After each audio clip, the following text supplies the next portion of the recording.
Good afternoon, everyone, and welcome to the second public meeting of the Trinidad Humanity Campaign political party. As said yesterday, we'll be doing most of our public meetings online due to the short lead up time before the local government election this year.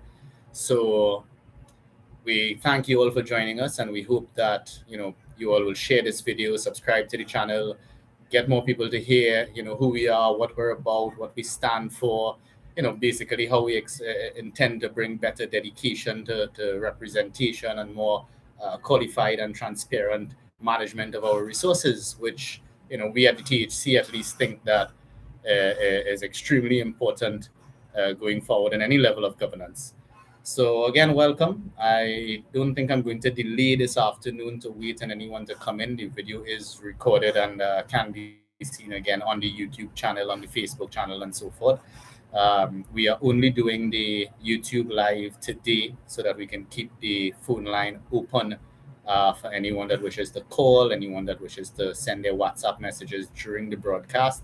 I do advise in advance that there seems to be a 6-second delay.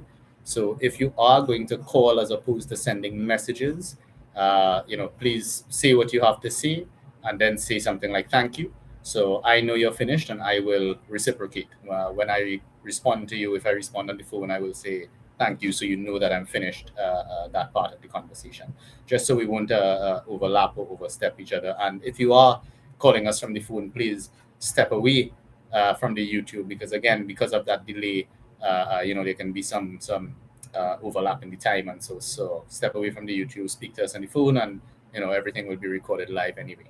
So again, thank you for joining us this evening. Welcome. We do have an event happening very close to where my office is this evening. So if you hear some background music, well, we have a little bit of entertainment, I guess. So what shall we discuss first this evening? I, Marcus Ramkisoon, am the leader of the Trinidad Humanity Campaign political party, and I'm contesting the electoral district of St. Joseph Valsayn, this local government election. We have a total of 4 candidates. So the other 3 candidates based in Glencoe, Goodwood, La Puerta, in Kumuto, Tamana, and in Paradise, Cora, Tacarigua.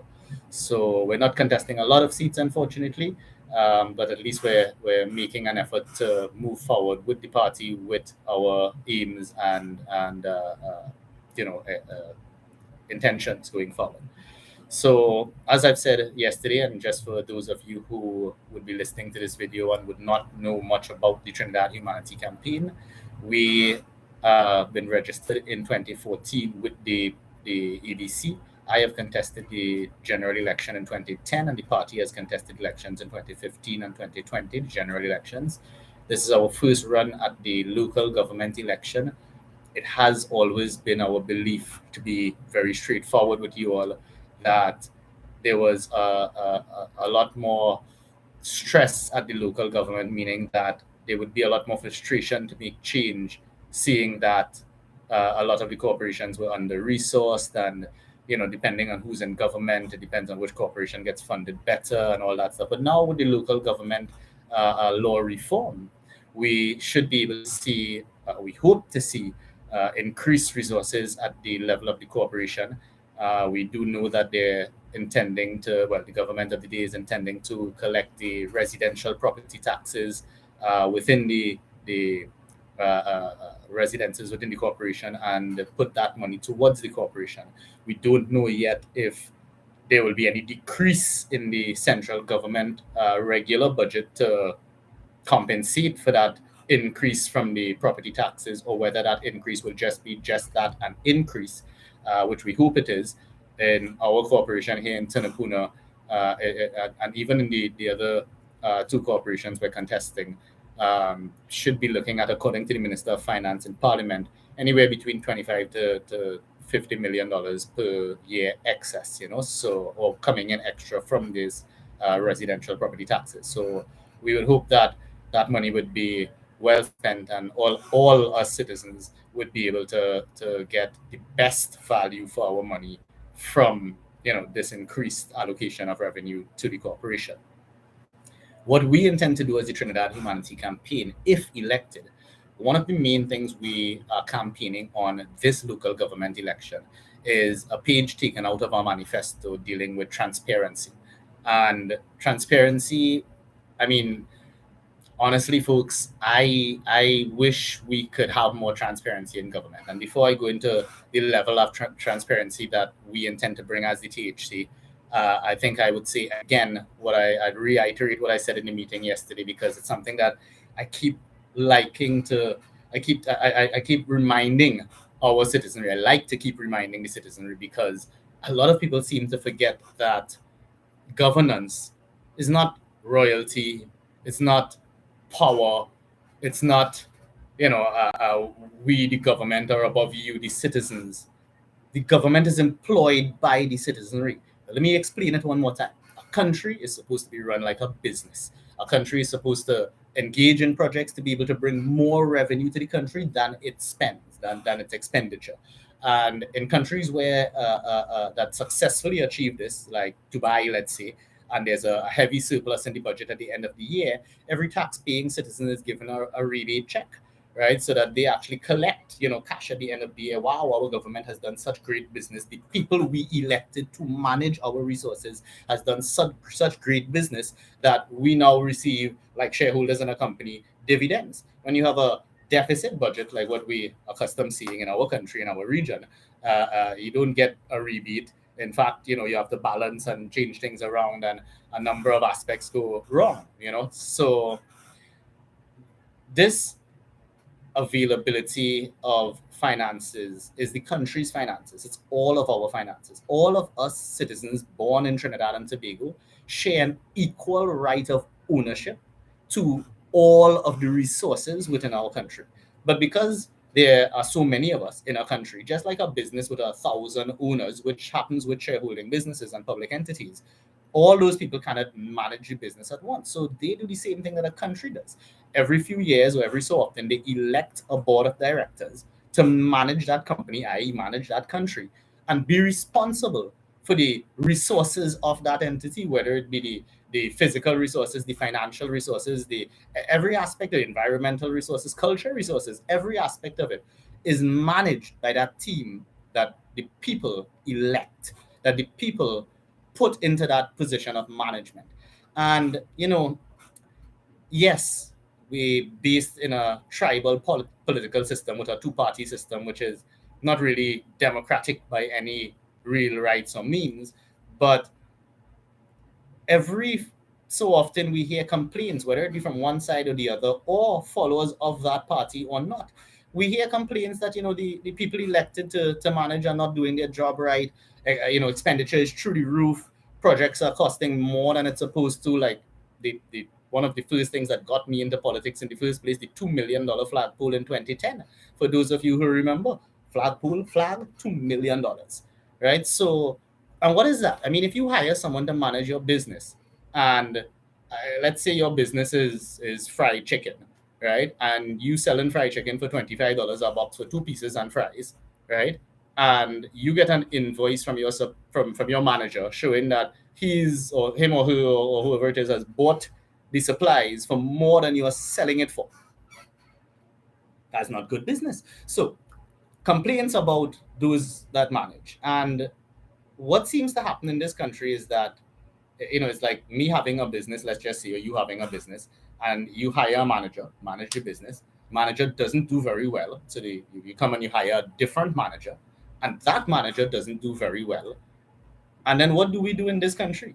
We don't do what a regular business is supposed to do and go for a third unique new person, qualified person who, and there are a lot of them, qualified person, and choose from that pool to bring it in. We go back to the first manager, and then to the second, and then to the first, and it's a back and forth thing, as if we in this country have become complacent in a way and accepted some dream that there's nobody else that's qualified to sit in that position of management and to do a good job. Whereas in the last general election in 2020, there were 19 contesting parties. A lot of them have contested before, some as independents, some as parties, just like ourselves as parties. And there are people out there that continue to put themselves in the public eye, which is not an easy thing, folks. Putting yourself in the public eye, right? Having your life out there, right? But there's a lot of people in this country that do it. A lot of the what we like to call in this country third parties and fourth parties, but it's not. It's another alternative for you, and it's another political party making for a more democratic system, right? Because you are supposed to vote on for those that you think can best represent you on issues. You're not supposed to vote on the color of the party. I belong to this party. I'm a member, so I must vote like no. I mean, if the issues that are affecting your life, right, environmental like flooding and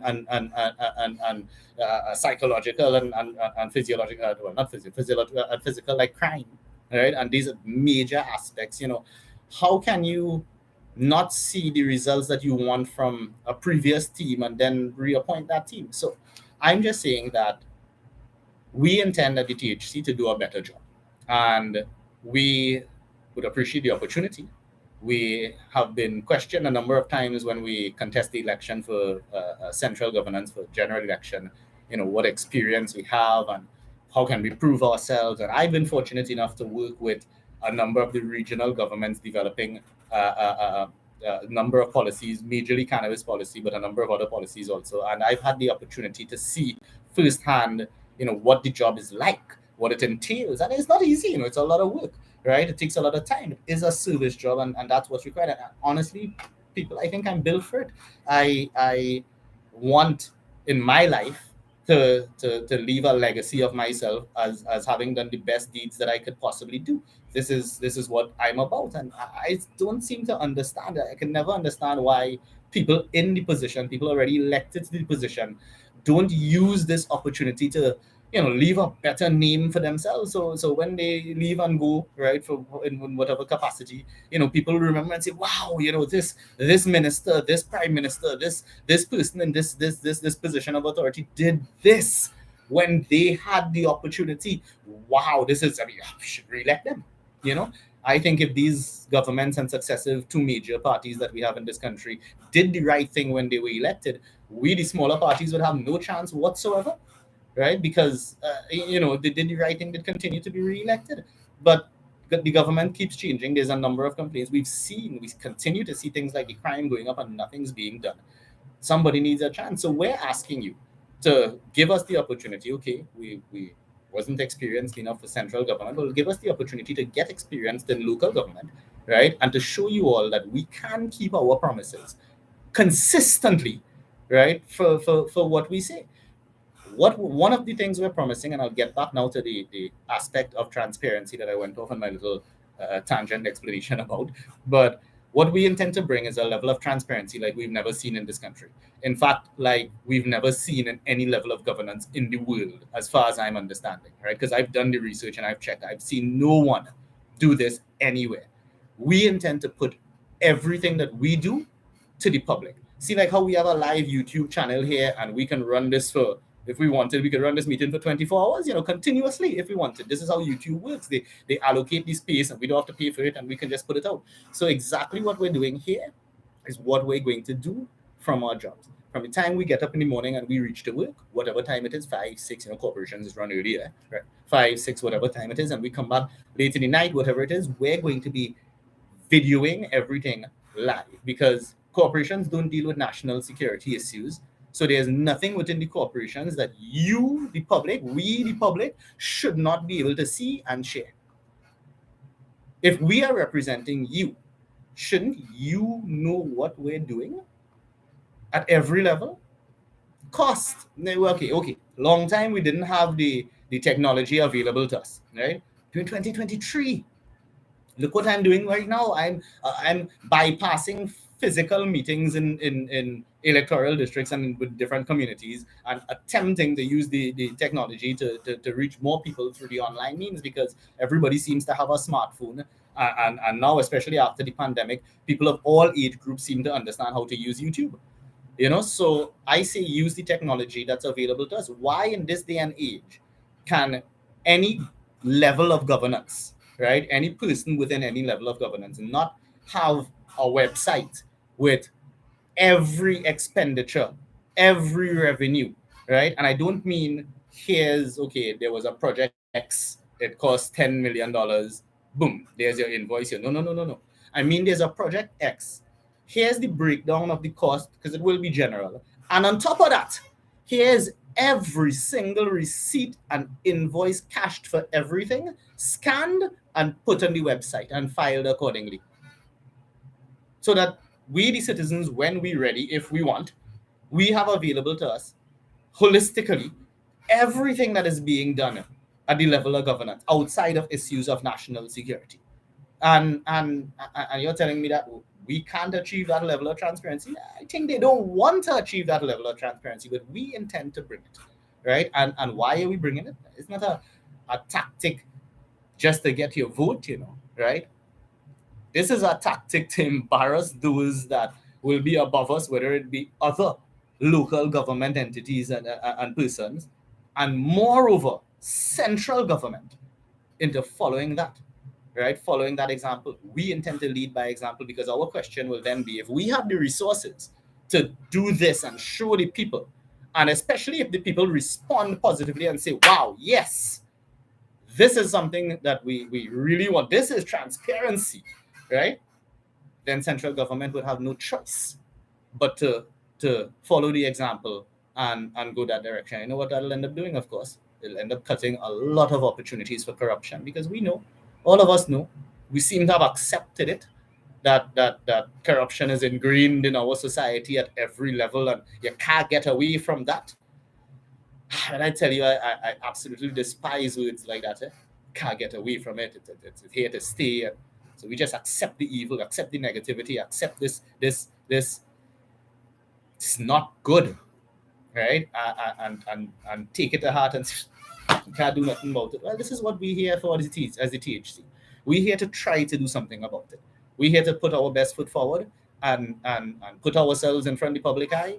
And even if, because as a small party, we get a lot of negative comments, go to Facebook and read them, and you'll see how we respond to them also very positively, right? And we will not be daunted. We will not falter. We will continue consistently to try. And all of the policies that we have, read our manifesto, read 2015, read the 2020 manifesto. It's all on our Facebook page. And see, we don't keep any of these proposed policy initiatives that we may have to ourselves. We put it to central government. We put it to the opposition. We put it to those in authority, whether it be police commissioner or so, to make sure the right thing is done. We're not keeping secrets like, oh, this belongs to us. This is only ours. No. Right? We are sharing it. We want betterment for the country. We don't have to lead, but we want better leadership. Right? And I think a lot of us in this country share that sentiment at this point in time, that we need a better level of leadership. And I'm not taking away from the existing leadership, from the existing opposition. And I'm not saying that they do nothing, they sit on their ears and do no. You'll find that within our campaigning, we don't bad talk anybody. We're not here to pull anybody down, right? I have very decent relationships with members of both the government and the opposition, right? As I said, we try to put forward our policy initiatives. We try to use whatever resources we have available to us to make positive changes as best as we can. We were fortunate in keeping a particular bill. I can't talk about it apparently because it's still in a JSC, Joint Select Committee. But we were successful in getting a number of small parties together. It's the first time in the political history this was done, and this was done last year. And we got 5 other political parties together, smaller parties, not the 2 major ones, of course. And we compiled a list. We took a list of 21 points. We did most of the work. Well, I did most of the work within it, but I did get points from 3 other parties. And I mandated that each of those parties take off the THC name from the document and put their party name. And for the first time in the political history, the Joint Select Committee, the Parliament, right, the Parliament Committee has received the same submission from multiple stakeholders. That's, according to them, it's never happened before in their history. And due to the multiple stakeholders saying the exact same thing about the bill in question, the bill was kept back into Joint Select Committee for another 6 months. We're waiting to see the outcome. We would hope that what we've put forward would be taken in at some level. But if it's not, you will hear us, right? Because we will fight for the right thing to happen. So That's the sort of thing we represent at the THC. Right? We represent the ideal of wanting and forwarding the initiatives to make the positive changes within our country. The ideals of getting the job done in the right way without being in that position as best as we can, which doesn't allow us any real room and real freedom to move within that. But we are able to get, as I said, some policy initiative. Once we keep our relationships good, which we do, right? We try our best, we put it forward. If it's not accepted, which we haven't seen a lot of things being accepted yet, but at least we're putting it forward. So if you give us the chance, we will bring that back to that transparency. We will bring that level of transparency to local governance and to the electoral districts that we represent. And hopefully, for lack of a better word, embarrass others to follow that example and do the same. And hopefully, we will have a level of transparency that would stop a lot of the potential corruption that's happening. Now that's just one aspect. I don't expect anyone who's listening to say, "Oh, that's the only plan the THC have." We intend to have meetings, our public meetings, every Friday, Saturday, and Sunday, and right up until the election, which will be up till the 13th of August at 6 to 7 p.m. right here on our YouTube channel. So we will have a lot of points to discuss as we move forward. So I'm taking it, piece at a time. One of the I just remind you at this point, before I switch to another point, that we do have the phone lines open and available, and you can call us directly at 462-8870, or you can send your WhatsApp messages to the same number, 462-8870, and we'll be able to answer them live during the broadcast, so we can respond to any potential questions or comments. So we had a couple yesterday, thankfully. I think we responded to them well. I did miss out one point and a question regarding who I am. I'll get to that a little later. What I want to discuss now is one of the major points that has been brought to us by, literally everyone we've spoke to. We keep having to remind that this is the local government election, and even if elected into the position, we don't have the authority, the management authority in that position to be able to affect crime in the whole country, right? There's a lot of plans we have. I'll let you in one now. We would like, and one of the plans we've put forward to the Minister of National Security and to the Commissioner of Police, is something that we think can bring immediate results in deterring crime in Trinidad and Tobago. Is the increased presence and visibility of the police. Now, through any research that you can find, it shows that for the most part, 90-something% of studies, let me do quote figures, but the majority of studies, right? I can tell you from my own research, I am a criminology student at this point in time, do show that serious crime is substantially reduced by heavily increasing police presence and visibility, especially along certain routes or within certain areas. And if this was just an idea that we have, I would say, okay, we don't know what we're talking about, maybe. But this method was actually tried, tested, and proven right here in Trinidad and Tobago. In 2009, during the Fifth Summit of Americas, when the then U.S. President Obama was here, our commissioner at the time, James Filbert, employed a strategy with the government, whereby the government of the day, whereby the regiment was placed in police vehicles with police officers, or regiment officer, police officer, and they were stationed at every major intersection along the east-west corridor from Arima come down, and in certain high crime areas at the entrances and exits to those areas. And as much as I'm still waiting on I still have to put forward for the statistics from the Crime and Problem Analysis branch of the TTPS. The newspapers of the day reported a significant reduction in crime in the week leading up to the summit when this strategy was employed, and over the days of the summit. So this is something we tried here. We saw the immediate results from it, because look, the criminals didn't stay home because the Summit of Americas was going on.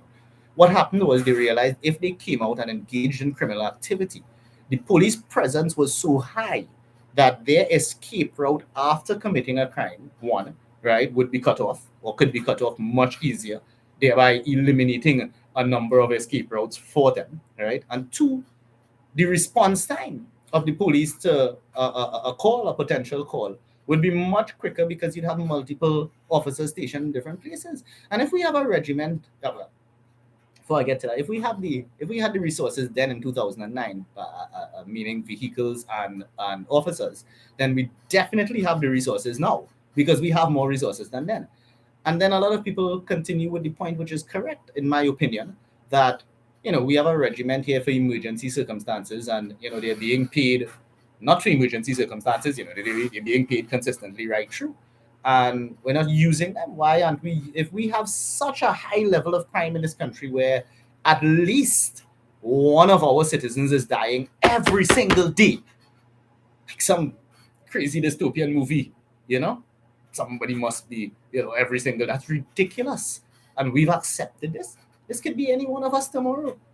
Can't you see where the crimes are happening? It's happening everywhere. It's in the homes of the poor, the rich, right? It doesn't matter, right? It's affecting everyone.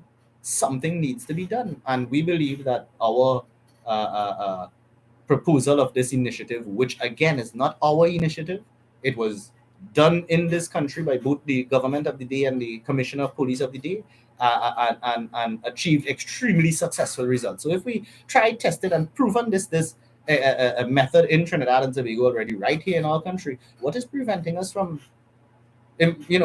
reorienting and reorganizing and putting this system back into place? Because we're not asking for more vehicles or more officers or more pay.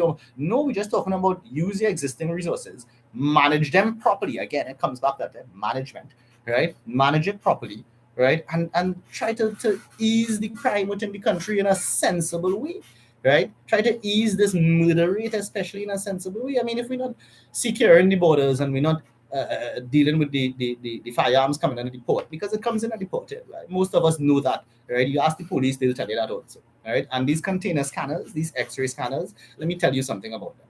They can only see, I don't know if I should be saying this actually, but they can't see everywhere. I'm going to say that, say there's some criminals listening and get some information they shouldn't have. But it's not entirely feasible for searching for things within certain parts of a container. So my opinion is that if we in this country realize that we have such a high level of crime, this is aside from our plan for the increased presence and visibility. This is another aspect of a plan now. If we think that if we know we have such serious levels of crime, and we know most of the crimes are committed with illicit firearms, and we know illicit firearms are coming through our shipping ports, then shouldn't we as a country be able to say, okay, look, we need to go back to active inspection of containers. We need to open every container, whether it be in the port, whether it be in the at a person's place of business. Customs officers inspecting containers should always have body cameras on them, right? Use of the dogs or the handheld smelling and X-ray and cosmic devices, a number of devices now handheld, right? That will give you much better detection rate if you're going anywhere close to inside the container, right? And yes, those things can have huge delays when it comes to business and shipping. But can't we as a country talk? Can't we ask businessmen, okay, look, from this date, a month from now, 2 months from now, 3 months from now, from your next order of your shipment, or however you want to look at it, right? Understand that we're going to be engaging in active shipping, right? So instead of your container landing and being cleared in 4 days, right, it'll land and be cleared in 2 weeks, and we'll give priority to food and perishable goods, of course, right? But non-perishables will be held back. And what the government would do then is to remove the port fees for when the container stays too long on the port and all that stuff, because we expect it to stay longer, right? And start doing this so we find the guns and get rid of them and deter the criminals from bringing them, because they know the gun's going to be found, right? Why do you think they're doing it now? Because they know they have a great chance of success, right? We need to break down that chance of success simply. So there's a number of methods we at the THC have to tackle the crime problem from the country perspective. Of course, again, this is the local government election. So what can we do? What can any of the councillors do, in my opinion, in regard to crime at a council level, a corporation level, and further a community level? Well, can't we talk? Now, I don't mean just talk.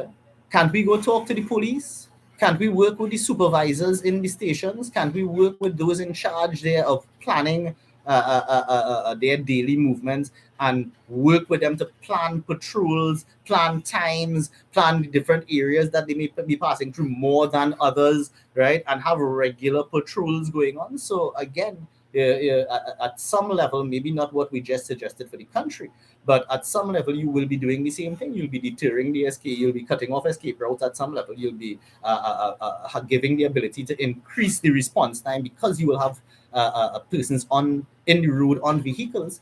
Then, in my opinion, that's something that should have been done a long time ago. But that is again what we will attempt to bring as the THC. Why can't we use some of the? We just talk about the money coming into the corporation and the supposed increased allocation from the residential property taxes within the corporation. Can't we use some of that money to? Why do we need to wait on central government? No, we don't. Can't we use some of that money to put up cameras within the electoral district itself that can then be monitored? Oh gosh, buy a monitor system and all that with the money and set it up at the police station. Let's discuss within my electoral district, just as an example, right? Valsy and St. Joseph, right? We operating with the St. Joseph police station. We can set up a local, because we have this national operation center, right? NOC. We can set up a local operation center with a couple TV screens, couple computers. How much is that going to cost? It's not going to cost a lot, right? And set up some cameras in different places. So the police now in their station in St. Joseph has the ability to view within the areas. When somebody make a call and say, look, crime just happened, they have recorded a 40-hour recording or whatever you want to put it, right? And they have it recorded already. If we get good cameras, you may be able to identify the perpetrators. Yes, I agree. This should be done on a country level, but why aren't we doing it on the community level? Why aren't the councillors thinking in this frame of mind and in this level? Is it all about box drain and cutting grass? And no. There's a lot more we can do as councillors. So we implore you, give us the opportunity. See that we can stay consistent and stick to our word. Don't like the word promises. Stick to our word. Right? That what we tell you, we will do. I have a proven track record in keeping my word. I have applied, just as an example to you, or one example, I have applied for a position with the government in 2019 to write a policy, which was the cannabis law. That is one of the aspects I'm heavily qualified in. I have a master's degree and a number of certifications. And to get the job, I realized that it was very easy for them to hire a foreign consultant, although I was more qualified. And then they could turn around and say, oh, he's overqualified, right? So I went on national television. I said, listen, I'm seeking an interview. What are we teaching our children if we tell them study hard for a particular position, and when that position comes up, we give it to somebody else, somebody abroad even, right? I'm seeking an interview. And if given the interview, and if you find that I'm qualified enough and you can find someone, if you find someone more qualified than me, give them the job. But if not, here I am, and I'm willing to do the job for free for my country. The AG's office tried to pay me 100 times during the 10 months that I worked for them, and I continued to refuse. That was easy, just as an example, so those of you might understand. This is just one of the documents that I put forward. This is over 500 pages of the laws and regulations. You know how much this is worth if they were to pay a regular consultant? It's an easy few $1 million job. I refused it. Not that I don't need the money. We're not wealthy, right? But it's a service to my country. And I had already said to the public, I will do the job for free. So it doesn't matter what you want to pay me. I am sticking to my word. That is who I am, right? And that is the principle that I bring to the Trinidad Humanity Campaign. And this is why it's not been the easiest thing for us to find a lot of candidates, because you're not going to find a lot of people to whom the money means nothing, right? But the goal and the zeal to leave a legacy of ourselves, to do as much good as we can in our country, to make this country different, right? For everybody, ourselves, our family members, everybody. It's not just a friend and family thing with us because everybody's equal. Everybody should have the same rights. The government, sorry, again, I don't like to bring anybody down, but those in authority should not ever, in my opinion, have to fly out of the country to go for a medical visit. What does that say about our system here? What does that say about their confidence in our system here, which you and I are supposed to utilize? So things must be a better standard of living, a better standard of operation must be enforced. And we intend to do so small from the community level, if elected councillor, and lead by example. Because remember, we won't have any party or any major party to follow to vote what they call caucus voting, meaning whatever they say you have to follow, right? We would have our own minds. We can say what we want, right? We can do what we need to do to get the job done without any restriction or holding back from any managers above us in a political party system. So we have the opportunity to do something different and to bring about a different level of governance to the country, to show this country that there is something more, that there is something that, more that can be done, more that can be seen, easy things that can just be implemented to restore confidence into the of the citizenry, into the management, to allow the citizenry to know what is happening with their resources. How many of you know what happened to the pitch lake? We still don't know. Where the public records fit. Management shouldn't be this. Is management of our country, folks. This is all our resources. If you pay taxes, it's your money. So again, we implore you to listen to us, hear what we're about, ask us the questions 462-8870. I would hope that by the next weekend, we are on tomorrow, Sunday, the 16th of July, 6 p.m. to 7 p.m. But I would hope that hopefully by next week, more people would have shared the videos. We'd have a few more viewers on the live, and we'd be able to interact and engage some more. We do have planned a few walkabouts before the election, but we are focusing on the technological aspect and going through this means to see if we can reach more people. But we will be introducing ourselves to you in person at some point before the election, and we do hope that you give us the opportunity and come out to meet us, at least hear what we have to say. So that's what we would attempt to do in regards to the crime situation. I've addressed to you the plans that we have in terms of transparency. Um, I've described to you some of the problems that we as the Trinidad Humanity Campaign see at the corporation level, and addressed a little bit as to what we intend to do differently. Um, Another aspect, and I've still been thinking on how to deal with this at the community level, but it's something that we've been pushing for a long time, which is that all the school books should be digitized. We're getting into the education part of it. All school books should be digitized because this book list every semester for parents having to buy new books, secondhand books, and so forth, comes up to quite a lot. Whereas if you a tablet these days, small laptop, cheap laptops are actually a lot cheaper than a single book list, sometimes up to 1/6 or 1/5 of the cost. If I think it would actually be more economical, especially at certain grades, right, depending on how old the child is, to start using the technology and carry a small laptop with all their textbooks and everything digitized and in it. The problem is the owners of those books, who's been making a lot of money for decades and decades and decades, um, I think would fight the issue of making those books digital and not getting the amount of money they usually get. So we would push for it. Again, we can't do it. This is not something we could say, oh, elect me as councillor and I will change the education system. No.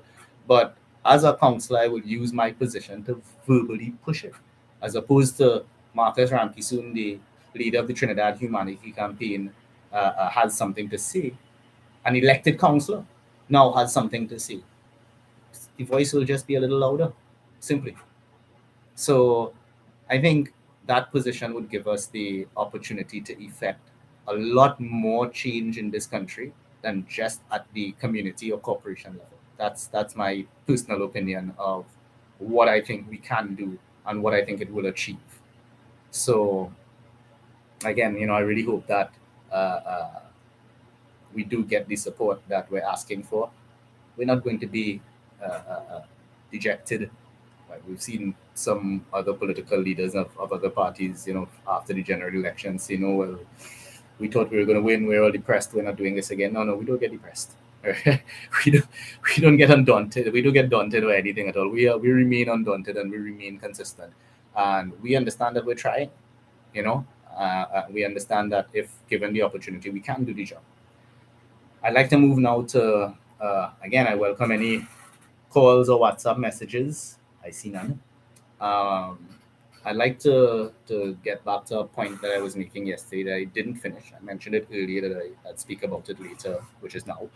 Someone asked me yesterday and before on the Facebook. I did have time to answer it on the Facebook, of course, but I didn't finish the statement yesterday. I actually put myself off on a tangent describing something else. Sometimes when talking about certain political aspects, I get a little passionate about it because it's been happening so long and solutions to us seem so simple that it is beyond me why a lot of the issues that we have in this country are not being solved by those elected into management.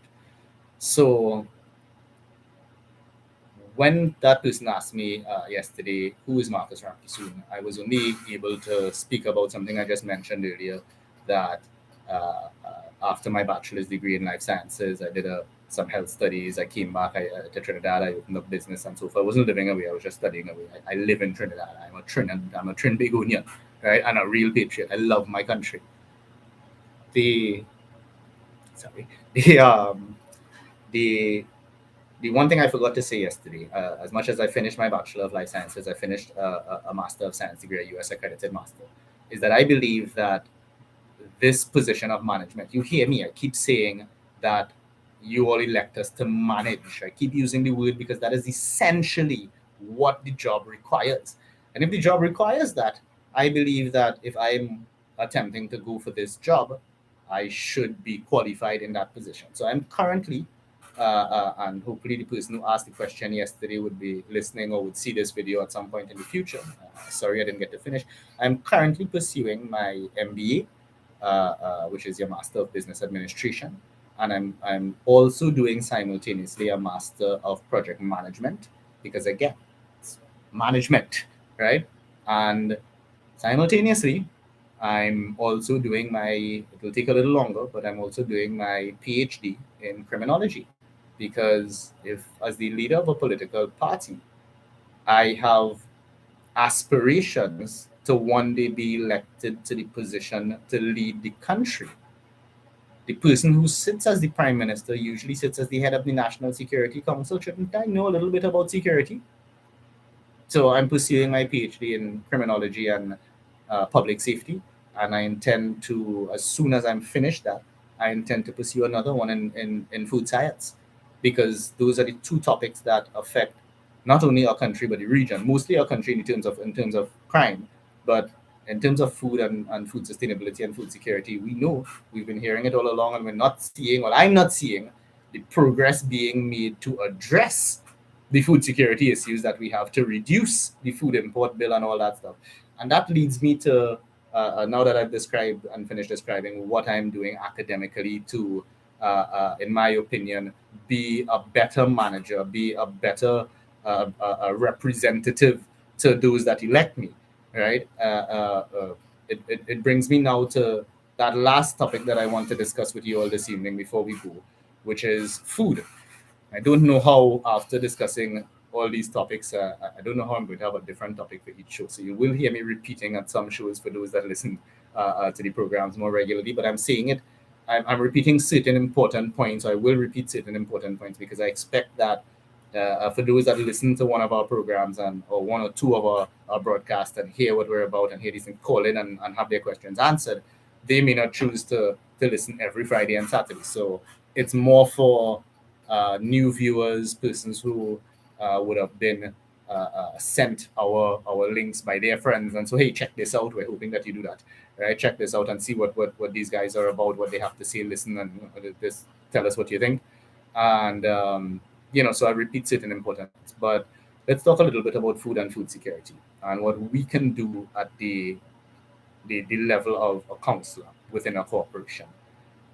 My belief is that one of the things we can do, and again, one of the things we as the Trinidad Humanity Campaign fully intend to do, the corporation is in charge of all public lands, realistically, right? And especially those that are not inhabited or being rented or anything like that. It's under the corporation first, right? Then, central government is over the corporation, so it's under central government. We have the ability, therefore, to utilize these empty spaces, not just clean them up like what the corporation normally does. Okay, every few months the bush overgrown, let's just clean them. No, let's set up community gardens. Let's set up organic community gardens. Let's set it up in the areas where we know the economic standard of living is lower, and until we can get ourselves into central government to raise that standard of living, let's set up free gardens. Let's have a market system to work from those gardens that can bring revenue back to those that bring. Let's encourage the youth in those areas to come out now and plant. Let's go further, right? Because it all ties in. It ties into the crime and all that, keeping people busy, right? And keeping the people busy positively where they're earning for themselves keeps a substantial percentage of those persons away from a life of crime. We know this, right? But we don't. Farming is not going to replace the life of crime, right? And the income that one could potentially make from illicit substances and illicit activities, right? So we have to be real at some point. The community gardens and the farming aspect and the increase of production of local community grown fruits and vegetables and all that jazz, right? Even animal husbandry. We could talk about raising of cattle with certain, could deal with certain farmers within the thing, work with them to increase their livestock, bring in the right. Why are we still paying for Australian lamb? You think it's because the lamb living in Australia it is get bigger? No, it's a breed, right? Why we haven't been bringing these breeds? Why Angus and all these things? I did see in the newspaper there's a gentleman in South with a red Angus, but I think it's like less than 10 cows. Why isn't the government, or why can't we finance these individuals to produce more, because we understand that this will increase the local production within our country and aid towards the food security? Coming back to the point about farming may not bring enough money. Now, I said that, but for those of you who know, farming brings a lot of money. Yeah? You plant an acre of something, you could bring in $45,000 a month after first harvest, right? Depending on what you grow, not anything illicit or anything controlled. Talking about fruits and vegetables, edible things to eat, right? This is how it works. So this is farming. This is the life of a farmer. It's a lot of hard work, but the rewards are much higher than a person usually gets in a 9-to-5 job, if you want to call it that, right? So there is a lot of financial benefit for those willing to work. For those not willing to work so hard, there may be people of different mindsets that don't really want to get into the ground and do that level of work, but has more entrepreneurial abilities and skills and a mindset. Why can't we set up more areas for that, right? Now we get into outside of food just now, but let's discuss food for the moment. We see what happens in these various public grounds. Let's talk about the one down by Orange Grove down there, the Eddie Hart ground. Let's talk about a couple of the private places off Aripita Avenue.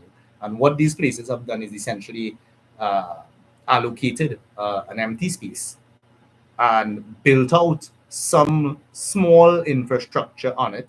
Like Eddie Hart is just electricity and water, right? And people come in and set up their own thing. They pay a rent for the spot, which means it brings money into the corporation.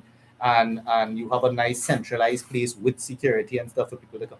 Have any of you have been down there? It's busy every Friday, Saturday, and night. It's a lot of traffic to get in there, and it works. It brings a lot of a community together. It allows for a variation of food. There's a term that in food business called food deserts, right? Whereby there's certain locations that are deserted in the sense of there's not a lot of food to be found.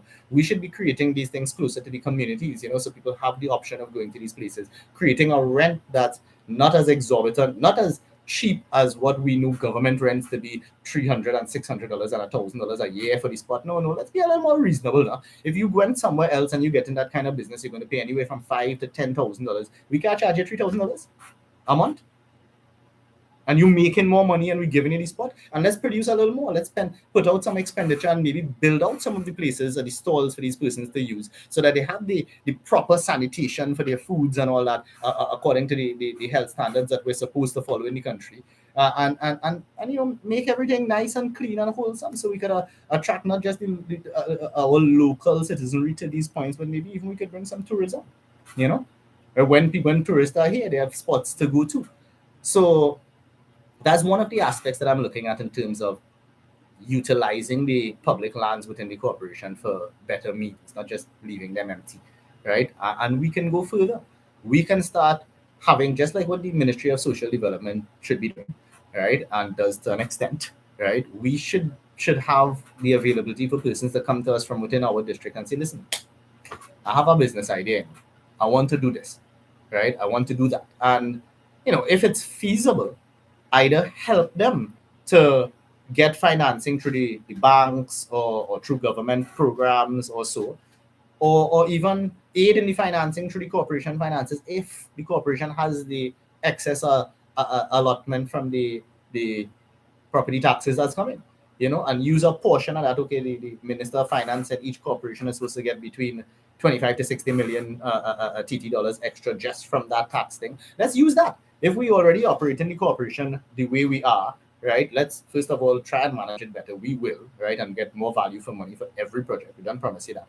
But let's utilize now this aspect and say, okay, well, we have some extra money. Let's invest in our citizens that we represent. This person's idea is feasible. I ain't saying every idea, man. Come on, right? And let's put it in a place whereby, the income can come back from that individual if they're profitable. If they're not, we're not asking for anything back. But if they are profitable, income can come back to us. And they will be making a substantial income, and everybody helps everybody.